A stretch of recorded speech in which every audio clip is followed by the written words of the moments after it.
ជំរាបសួរនាងខ្ញុំអាចារ្យបណ្ឌិតលីសូនីនាងខ្ញុំគឺជាគ្រូពេទ្យឯកទេសផ្នែកកុមារថ្ងៃនេះនាងខ្ញុំចង់ចែករំលែកអំពីមេរោគ RSV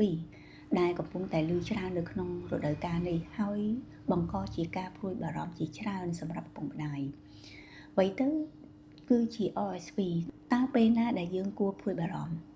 RSV ពាក្យពេញរបស់វាគឺ Respiratory Syncytial Virus គឺជាមេរោគមួយនៅក្នុងចំណោមមេរោគផ្លូវដង្ហើមជាច្រើនដូចជាពួក Rhinovirus ដូចជាពួក Coronavirus Influenza Virus ពួក Adenovirus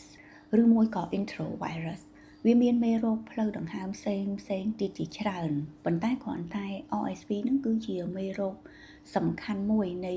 ជំងឺផ្លូវដង្ហើមដែលវាអាចកើតឡើងនៅលើកុមារវាអាចកើតឡើងទាំងលើកុមារទាំងមនុស្សពេញវ័យប៉ុន្តែសម្រាប់កុមារតូចៗវាមានសារៈសំខាន់ដោយសារតែជំងឺនេះគឺវាអាចវិវត្តទៅជាជំងឺធ្ងន់បានជាទូទៅ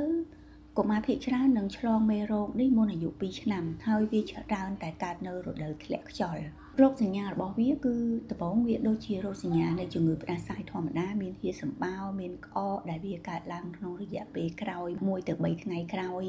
អាចមានក្តៅខ្លួនមានថយចំណង់អាហារអស់កម្លាំងល្ហិតល្ហៃការវិវត្តរបស់ជំងឺគឺអ្នកជំងឺគាត់អាចធូរស្រាលនៅក្នុងរយៈពេល1ទៅ3អាទិត្យក្រោយមកប៉ុន្តែគ្រាន់តែករណីខ្លះជំងឺនេះគឺវាអាចវិវត្តទៅជាជំងឺរលាកផ្លូវដង្ហើមផ្នែកខាងក្រោមដូចជាជំងឺរលាកស្ទងសួតឬមួយក៏រលាកសាច់សួតប្រហែលជា2ទៅ3%នៃទារកអាយុក្រោម6ខែគឺត្រូវការសម្រាប់ពេទ្យអ្នកដែលមានហានិភ័យខ្ពស់នៃជំងឺ RSV គឺទី1គឺទារកដែលមានអាយុក្រោម6ខែទារកដែលកើតមិនគ្រប់ខែកុមារដែលមានប្រព័ន្ធភាពស៊ាំខ្សោយកុមារដែលមានបញ្ហាសាច់ដុំឬក៏ប្រព័ន្ធប្រសាទខ្សោយពីកំណើតកុមារដែលមានជំងឺបេះដូងឬមួយក៏ជំងឺសួតរ៉ាំរ៉ៃពេលណាដែលយើងត្រូវការស្វែងរកជំនួយពេទ្យប្រសិនបើកូនមានរោគសញ្ញាមួយក្នុងចំណោមសញ្ញាខាងក្រោមនោះសូមឲ្យយកកូនមកពិនិត្យនៅមន្ទីរពេទ្យទី1គឺបើសិនជាគាត់មានបញ្ហាដកដង្ហើមលឿនឬក៏ពិបាកដកដង្ហើមបបោមាត់ឬមួយក៏ចុងដៃចុងជើងស្លេកឬមួយក៏ស្វាយមិនចង់ញ៉ាំអាហារឬមួយក៏មានសញ្ញាខ្វះជាតិទឹកដូចជា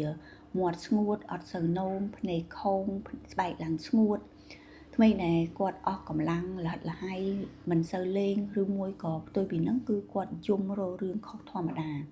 សញ្ញាទាំងនេះគឺបញ្ជាក់ថាកូនគឺមានការឆ្លងមេរោគ RSV ធ្ងន់និងត្រូវការជំនួយវេជ្ជសាស្ត្របន្ទាន់មិនមានការព្យាបាល specific សម្រាប់ជំងឺ RSV ទេការព្យាបាលគឺទៅតាមរោគសញ្ញាអាចឲ្យថ្នាំក្តៅខ្លួនបើសិនបើគាត់មានសញ្ញាក្តៅខ្លួនថ្នាំបន្ថយអាឡែស៊ីឬមួយក៏ថ្នាំរំលាយស្លេសទៅតាមសញ្ញាដែលគាត់មានអ្វីដែលឪពុកម្ដាយអាចធ្វើបាននៅផ្ទះប្រសិនបើកូនមានរោគសញ្ញាស្រាលគឺឪពុកម្ដាយអាចជួយថែទាំបាននៅតាមផ្ទះដូចជាព្យាយាមឲ្យកូនញ៉ាំទឹកឲ្យបានច្រើនឬមួយក៏ឲ្យគាត់ញ៉ាំទឹកដោះគោឬមួយក៏អាហាររាវតិចតាមមាត់បើមានស្លេសច្រើនអាចបឺតសម្បោរចេញតាមច្រមុះឬក៏សម្អាតច្រមុះដើម្បីជួយឲ្យកូនដកដង្ហើមបានងាយស្រួលធ្វើឲ្យបន្ទប់ដែលគាត់ស្នាក់នៅនឹងគឺមានខ្យល់អាកាសល្អដូចជាបើកផ្អួចដើម្បីឲ្យមានពន្លឺព្រះអាទិត្យឬមួយក៏មានខ្យល់ចេញចូលបានល្អឬក៏អាចឆ្ពង់ខ្លះដើម្បីធ្វើឲ្យស្លេសរាវជាងមុនបន្ទាប់មកគឺតាមដានលើសភាពកូនប្រសិនបើមានសញ្ញាមិនធូរស្រាលឬមួយក៏មានសញ្ញាធ្ងន់គឺអាចយកគាត់ទៅពិនិត្យជាមួយនឹងគ្រូពេទ្យឡើងវិញជាទូទៅកុមារភាគច្រើននឹងចាប់ផ្ដើមធូរស្រាលក្នុងរយៈពេល1អាទិត្យទៅ2អាទិត្យក្រោយពេលឆ្លង RSV